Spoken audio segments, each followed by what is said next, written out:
Fú, beszélj. Na, volt itt még egy-két videó, hogy gyorsba elnézünk. Ne, a farmadás majd még később, mert Dan is az még csak este lesz. Ezt a videót aztán küldte meg, ezt is meg akartam nézni. Elvileg HD-ben megcsinálták azt, amit azt mondták, hogy lehetetlen. Well, it happened. 64 Heat has been beaten, unmodded, unseeded by one of the two proven players that were actually capable of doing it, and that's got to be Angelic. This video is going to have my live reaction to the 64 Heat run, so stick around for that. But I just want to answer a couple of really common questions right now. Number one, all the facts and the numbers that I provided in my 64 Heat video are still accurate, and it's actually more of a testament just to how difficult the run was, and it gives more credit to Angelic. The thing that I was wrong about was that someone like Angelic would actually even try to beat an unmodded 64 Heat run. They are one of only two people that have proven that they are capable of beating this run. And it just so happened they got it within just like an hour of attempts, apparently. And of course, the other big question is going to be, is this run legit? Is it valid? Blah, blah, blah. All of the evidence that we have currently point to yes. There is really no reason to challenge the validity of the run unless you yourself are very knowledgeable about Hades and recording software. And unless you have that knowledge and you see some apparent evidence, there's really no reason to challenge what's going on here. Like I said, Angelic has already proven that they are capable of beating this run. They just needed the RNG to line up. I assure you that there are already dozens of members in the community that are experts at this, that are looking at the video with great scrutiny. So for now, unless you are one of those people, there is no reason to say anything other than congratulations to Angelic. Anyway, enjoy the reaction. Make sure you click on Angelic's video in the description below and show some love to them, okay? World first. Of course, it had to be like exactly 1 week after I made a video saying no one would ever do it. Mondjuk, ennél jobb lett volna azt, hogy csak simán bejátszol, az meg a helyet, I was wrong in the sense that but my video was correct in the math, but it was wrong in the sense that I didn't think anyone would actually attempt it and complete it, especially anytime soon. But of course, what happens when you make videos like these, right? Not to kind of copium myself out of this, you know, but when you make videos like this, it does get more attention to the community and the scene and stuff like that. You know what I'm saying? Pretend I did it on purpose. Yeah, I just, you know, I instilled the determination for Angelic, you know what I mean? And the great thing about this is it was done by someone who was a well-respected member of the high community who we know was already capable of doing it because they had beaten a modded run prior to this. So they had already proven that they were capable of doing the run. Does that make sense? It would be a bit... We would all have to have a more discerning eye if this was someone who just kind of came out of the woodwork. Of course, you know, we'll all do our ezt a részét azért már ki lehetett volna vágni, főleg úgy, hogy már előtte volt ez a rész. Check it out, huh? So they do show the death, thank God. The worst thing you can think of is accidentally not showing a death, right? Hát de már előbb elmondta, hogy mennyire bevette neki. Essentially the build that was covered in the 64 Heat video. De meg van vágva a videó, mert 25 perc, azt a run az hosszabb. Tehát nyilván meg van vágva. So they get explosive return in chamber 1. Yeah, they said that they just did a handful of attempts, like an hour worth of attempts, and it just came together. This enemy pattern is really good. You love to see it. No Zeus yet, huh? That's kind of bad luck to not get Zeus right away there. Oh man, that's interesting how... Ez a 64 hit, ez kb. Olyan, hogy így I think that was Angelic. Hozzá se érhetnek, mert konkrétan kapa, gatya, idő van, időre megy, és minden mobnak kb. 3 élete van, nem tudom mennyi ott van. Rajtuk shield, HP shield, és még alapból van életük. Meg nem tudom, mi van még a 64 hitben. Watch my video and try 10 times each. That's 100,000. What? It's not 100,000 attempts. It's 1,000 attempts. Step 1. That's 1,000 attempts. Step 1. Step 2. None of those 100 people are capable of beating this run already. 2 hitet kapott kb. None of those 1,000 people are capable of... I mean, 100 people are doing it. Unless you include Angelic in that list of people. Boom, there's the epic special. So, of course, they got the epic special. I guess that's not really an of course. I think there's probably a realm where it's plausible. Yeah, they play with keyboard and mouse. A lot of the crazy high heat wins we see are keyboard and mouse. It allows you to aim that special a little bit better. There's Boldy before the mid shop or the mini boss. Yo, no Boldy blessing? Oh, you get it after? It's blasphemy. You obviously do Boldy first. Right into Zeus. Still no mid shop. Is this scary? Are we not going to get a mid shop now then?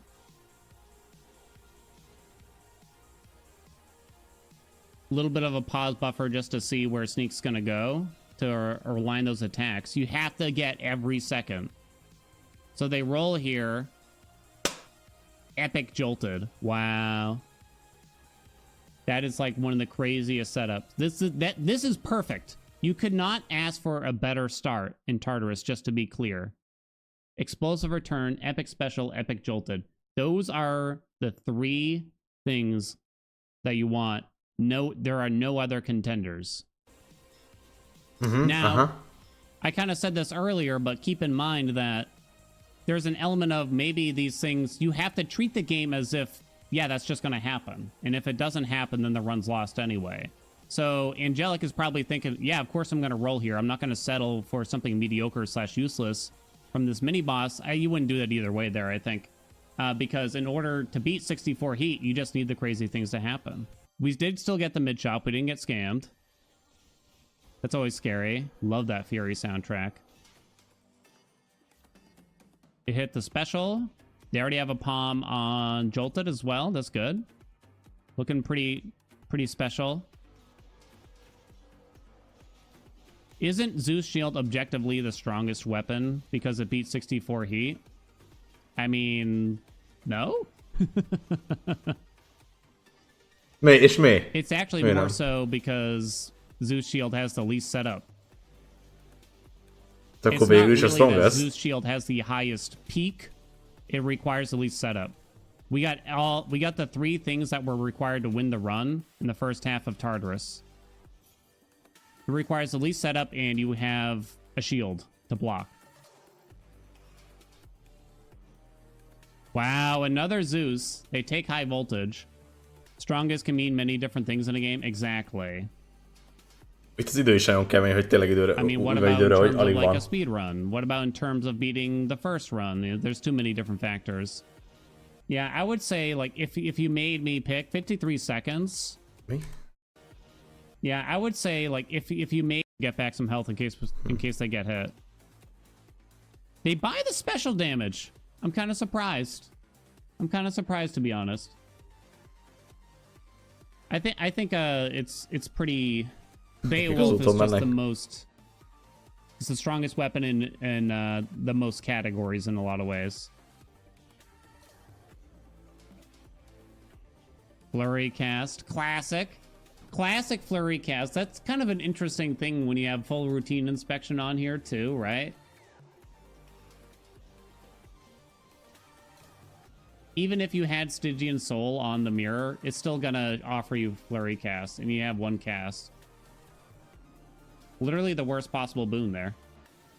It could not get worse, I'm pretty sure. Is there anything that could even No, yeah. Special buff because the timer is low. Yeah, I mean, the special buff helps with like the explosive return damage, like that big AoE chunk. I guess I'm kind of surprised. I'd love to know. It's just that like the money is so tight in this run that I guess I would have personally guessed that you got to save it to like buy a boon in the mid shop or something. Hát végül is amúgy se szabad ide. Because usually you're only going to wind up with like 5-ish boons by the end of the run. Yeah, so look at their health. You might get used to like, oh yeah, they took a hit here, they took a hit there, and it's like no big deal. But in reality, that health's not coming back except for when they blow the tooth. Okay, that is fascinating to me. Dionysus over Zeus. That's an interesting choice. So they probably did the math, and they can already sell flurry cast. So they probably did the math in their heads and determined that Dio has a little bit more to offer than Zeus here already.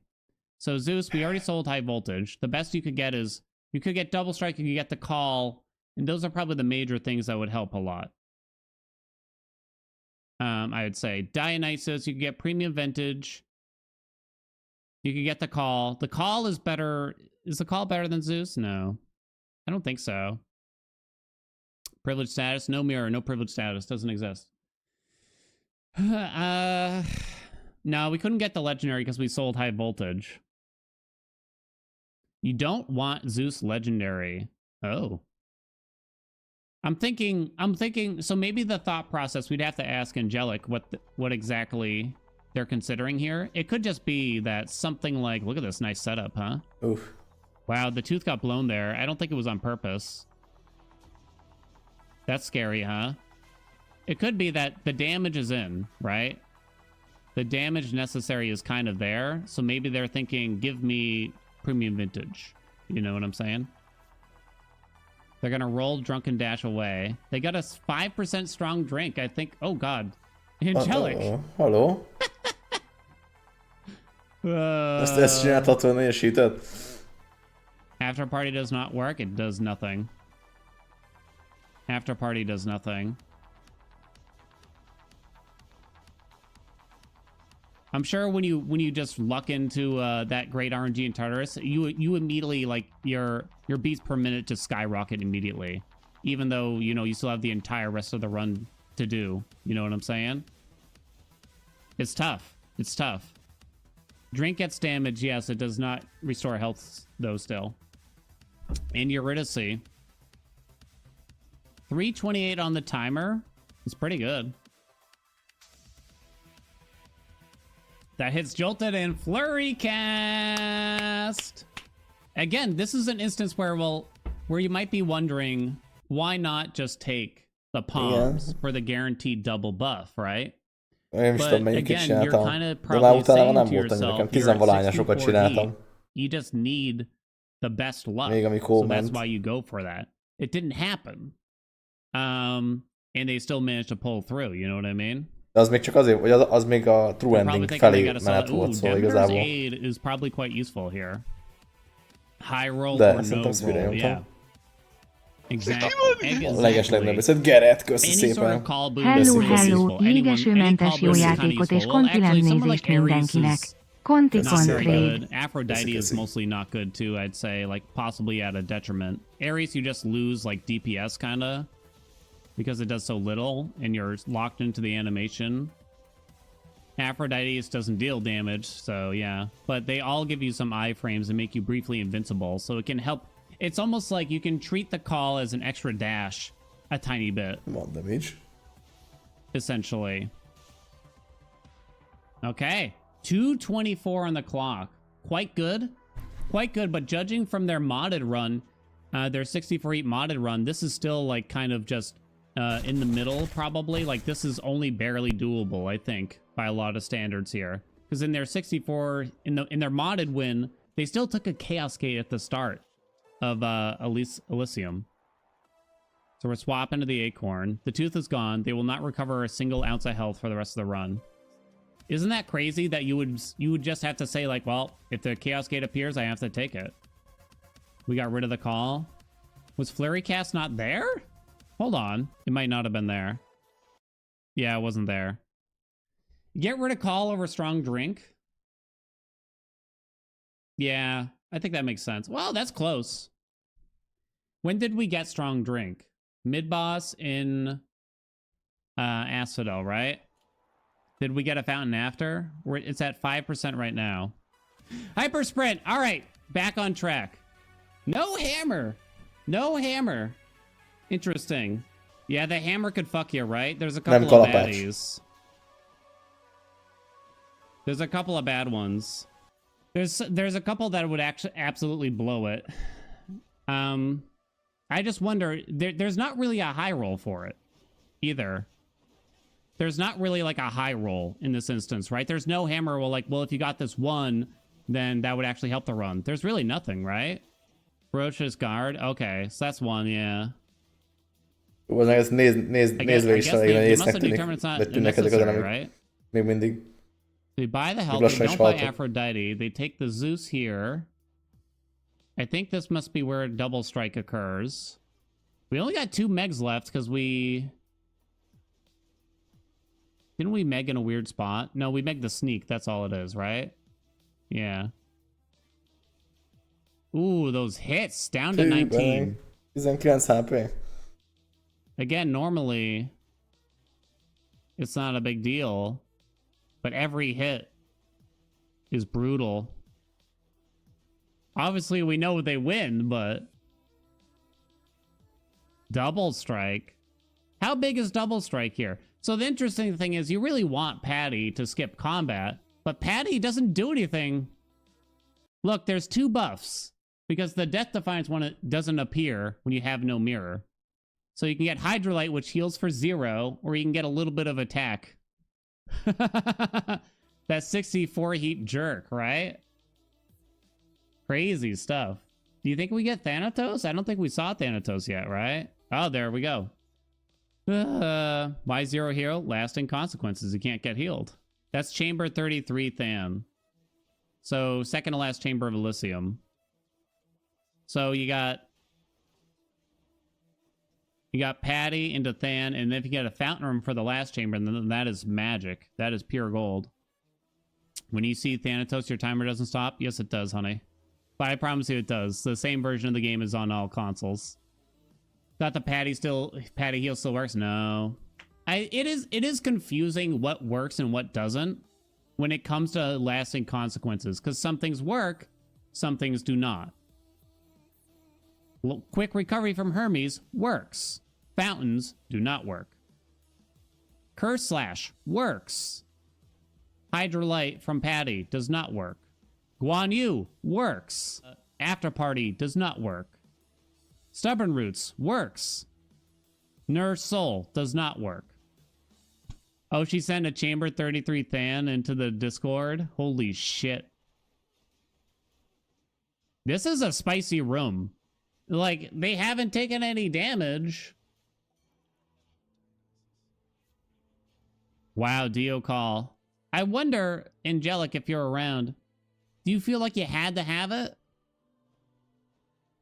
Did she have to have the call to win? 304 on the timer. 304 is still, like, frustratingly close, I feel, here. They took no damage in that crazy wackadoodle witch room right there. It's wild stuff. If you slow down the video and watch just how she has to throw out the special and when, it's so hard. I cannot play the game like this. I've tried with Zeus Shield. It's just so difficult. Okay, big explosions. 2 minutes on the timer. It's enough. I'm sure Angel knew it was enough, but holy fuck. Interesting that they kind of just dash around there. Not dash around, but bull rush around there.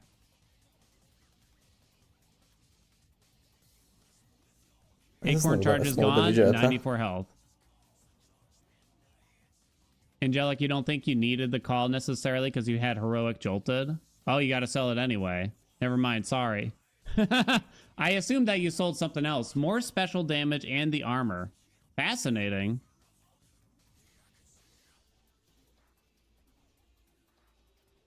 Wow, that safety. She had to play with that laser beam. A lot of patience there. It's interesting when you see those small glimpses of patience, because usually the entire time, it's just rush, rush, rush, rush, rush, right? Why keep the acorn? The tooth's already been used. No Tony. Big Doomstone, which isn't ideal. I wouldn't call it the worst, though. The best is the bomber. Oh, you got the big rat, though, too, and that's scary. And we don't have Meg. Isn't that crazy? So that armor, the armor buff that she bought from the well in between is big. Oh, no, no, no, no, no, no, no, no. I don't know why I'm getting worried here. Got poisoned and got chomped all at the same time. This is so hard. This is insane. Definitely not, right? Think about it. The theoretical amount of damage that the acorn can block is how much? The collar, there's no death defiances. Collar is just 50 health. Acorn could block as much as like 500 health, 500 damage, theoretically. Now you might say, what about butterflies? Well, at 64 heat, you probably just say, if you get 3 butterflies, the run's over. right? Acorn does not get used up. It refreshes whenever you get to a boss. Hát igen, 100 igen, people igen, in a igen, room, you'll get a 64 eat clear. Yeah, as long as one of them is angelic, right? All right. Wow. Yeah, this felt like forever, kind of, in this short little tunnel. Oh my god. Why does this feel so long? I thought it would be over by now. Must be out of buffs. Do we buy anything here? No. How do you even finish this run? How do you finish this run? Just knowing what it took to get here, chat. How do you finish this run? Once again, I think they had to just high roll there, right? Right, Angelic? Because you might think, like, I just take 25 health. But what's 25 more health when you're at 92 currently? What is that really going to do for you? When the average dad hits for 40 to 100 damage, right? What is 25 health going to do for you? Now, there are some other enemies that might nickel and dime you for a little bit of damage here, a little bit of damage there. But I think, like, I think the idea there was that maybe you kind of have to get the call to win, right? It's all about the ads. It's all about the ads. That's the best ad pattern, right? Those ads are the easiest to deal with by quite a bit. Is it just the 3? Doomstone, butterflies, or these things? No, the sneak is a 4th pattern. Sneak is fucked. I think the best is this one, then maybe Doomstone after it. Oh my god, it's getting messy. The sneak is in. 2 acorn charges down. Huh? 3 down, 2 left. Sneaky sneak. Is there multiple sneaks? The Meg did land.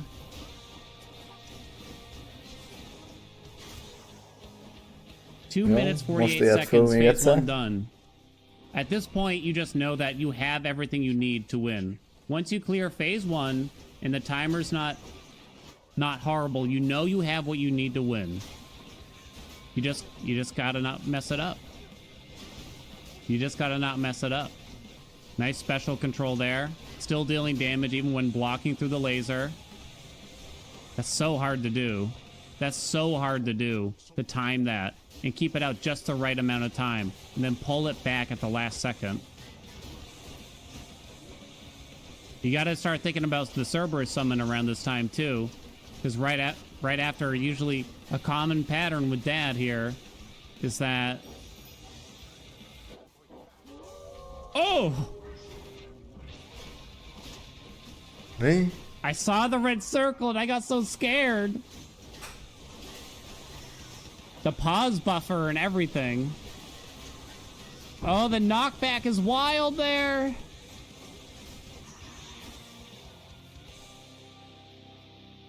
Minute 32. It's tight still.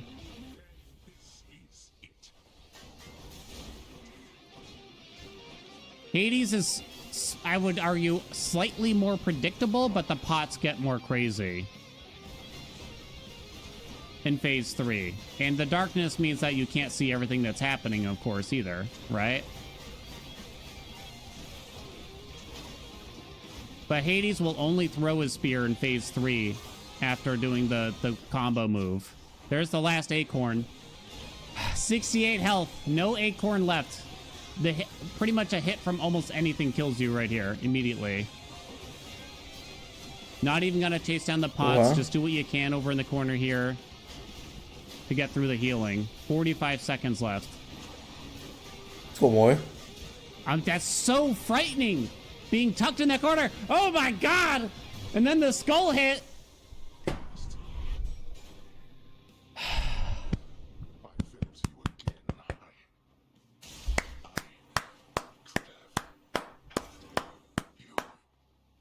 Wow. Wow. Wow.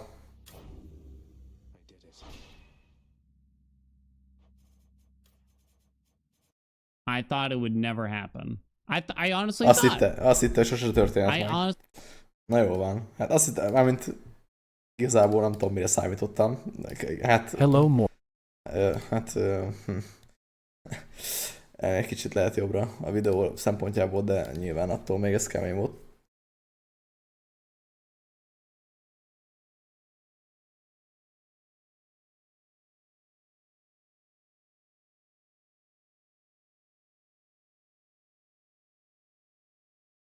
Hello. Hello.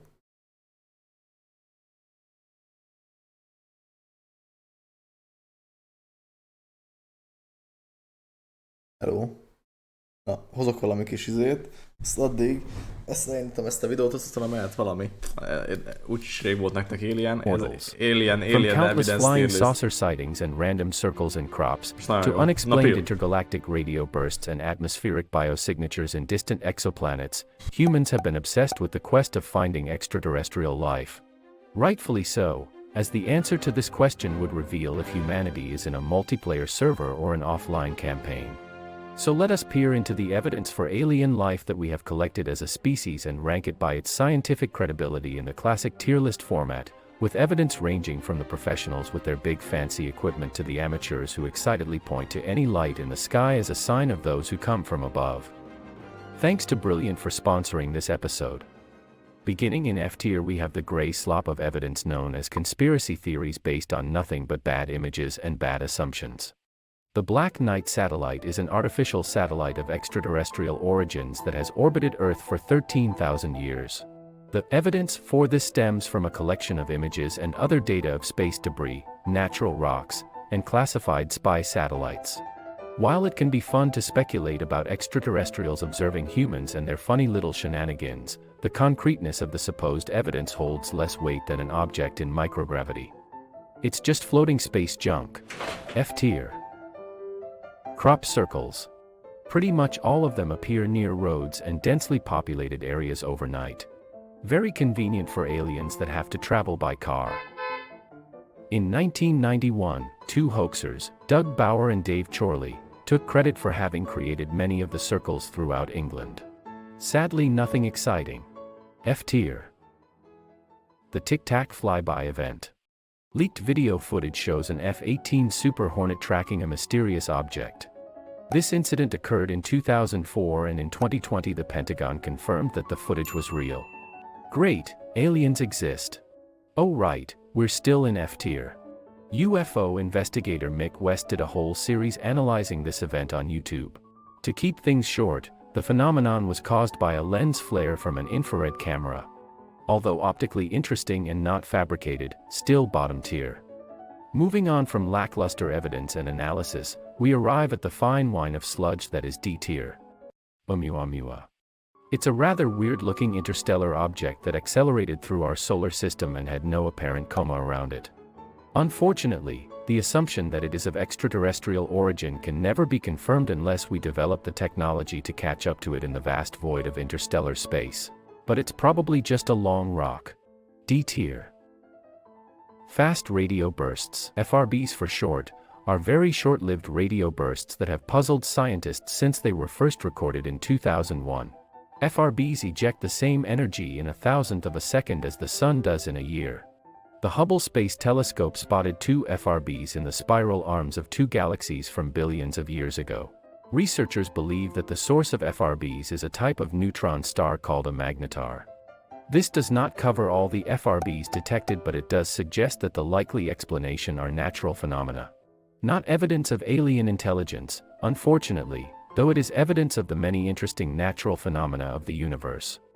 The Tabby star is an F-type main sequence star in the constellation Cygnus. In 2015 it was discovered that it had light fluctuations, dimming up to 22% in brightness. This has led some to speculate that an alien megastructure could surround this star. Something like a Dyson swarm could explain the large fluctuations in brightness. The implication of an alien civilization advanced enough to create such a massive structure at a mere 1,470 light-years away is no cause for concern. Or it can just be a cloud of dust. Most likely a cloud of dust. D tier. Moving on to C tier. The evidence here might be lacking but could be worth investigating still. The WOW signal was detected in 1977 by the Big Ear telescope. It was a very strong and narrow-band signal that lasted the entire 72-second window that the telescope had to observe it. The issue with the signal is that it was never detected again, nor was it detected by the very large array, which is far more sensitive than the Big Ear telescope. The signal's frequency of 1,420 megahertz is protected for astronomers, though that does not rule out radio interference from the military or civilian interference. The likeliest explanation, however, remains a natural astronomical phenomenon or an undiscovered natural source. Still a mystery, but not enough evidence to claim aliens. I am only slightly wowed. Next in C tier, we have the 5 largest moons of Uranus with the potential of subsurface oceans. Starting with Miranda, the smallest among these 5. Unfortunately, it has to be eliminated from our list right off the bat.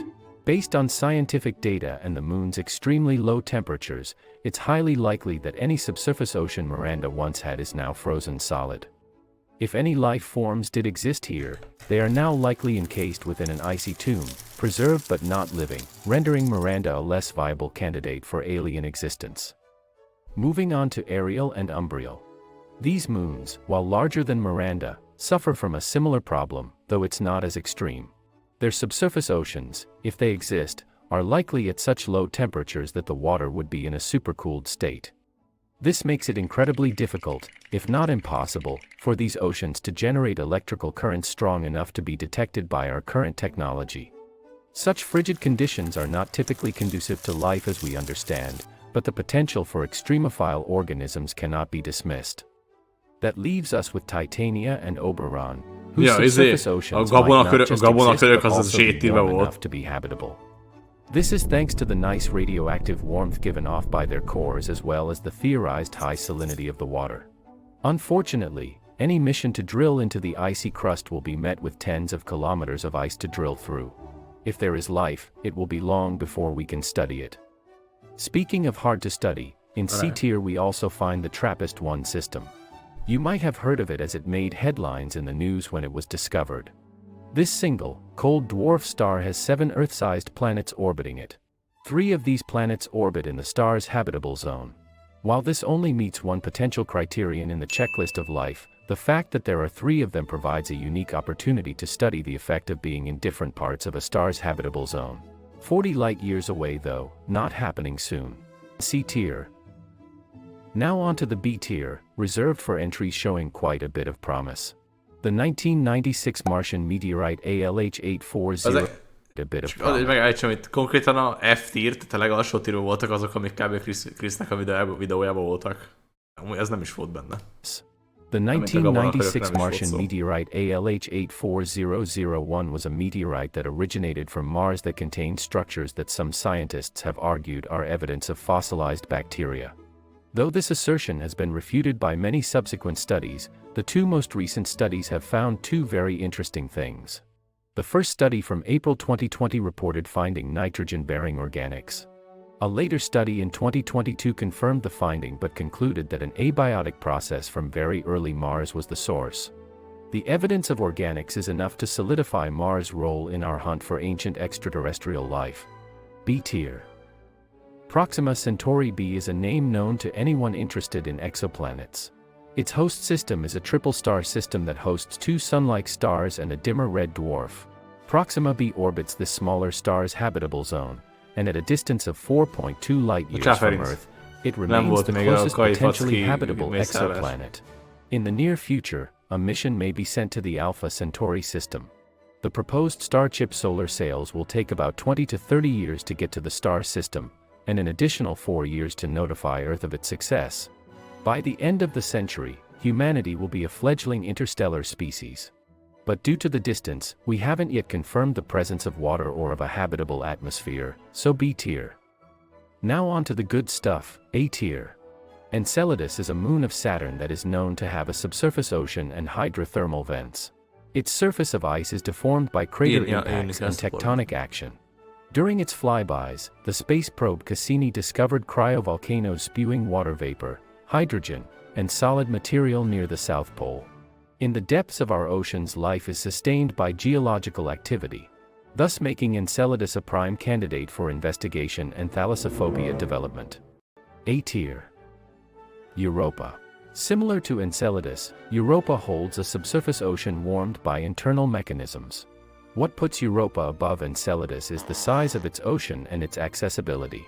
Enceladus Ocean is about 6 miles deep at its south pole, underneath an ice shell about 19 to 25 miles thick. Compare that to Europa's relatively thin 10 to 15 mile ice shell and an ocean that is 40 to 100 miles deep. Europa is a quarter of the diameter of Earth, yet its ocean may hold as much as twice the water as Earth's oceans. The idea of life in Europa's oceans holds water. A tier. But what could possibly surpass Europa and Enceladus as the most compelling sources of evidence for life outside our little home? Allow me to introduce you to the one entry I consider worthy of S tier. Titan. Saturn's largest moon, it is also the second largest moon in our solar system. Coming in at larger than the planet Mercury itself, it is the only known moon with a dense atmosphere and the only other body in the solar system, besides Earth, known to have stable liquids on its surface, in the form of lakes and seas of methane and ethane. Containing clouds and methane rain, the atmosphere is rich in complex organic compounds that are the precursor to the chemistry of life. Unfortunately, it is unlikely that life as we know it could exist on the surface as the surface is too cold. However, the phrase, life as we know it, is key. All life forms we currently know require liquid water, yet it's possible that life adapted to conditions that we would find extremely harsh exists, such as methanogenic life in the lakes and rivers of Titan. If only Titan also had a subsurface ocean heated by the moon's interior like the other previously mentioned entries. Oh, wait. It probably does. The soup of organics that exists in the subsurface ocean consisting of water and ammonia adds another layer to the possibility of extraterrestrial life existing. Even if it's unlikely that we might find an intelligent species having built a metropolis underneath the surface of Titan, any microbial findings may give us the deepest insight into organic chemistry outside our... Exactly. It's gonna be like Cyberpunk, and that's just gonna be over in a few seconds here. Köszi Csabi, köszi a 26-ot. It's gonna be over. Okay. Yeah, there we go. Okay, we're good. What? It's gonna be like Cyberpunk, and that's just gonna be over. Planet. With sufficient knowledge, I wonder what eldritch horrors we could grow from that accursed soup.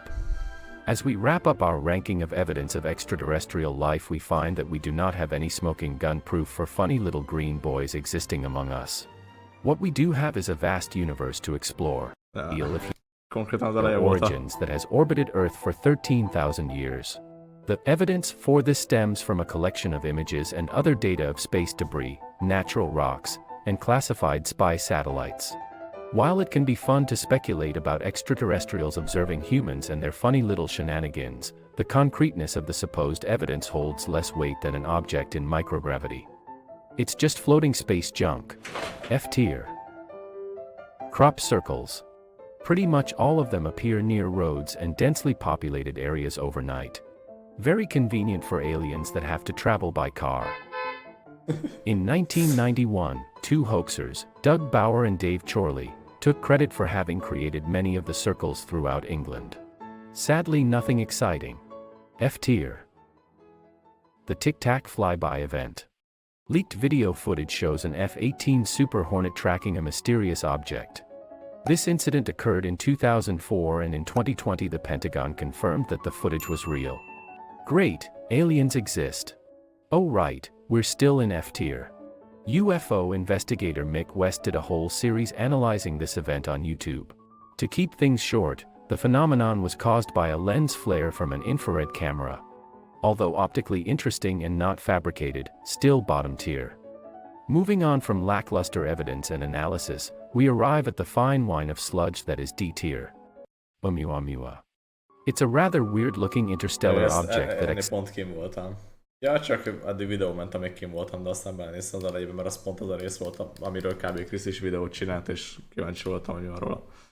Megint vihar van. Hát elvileg megint nem vihar.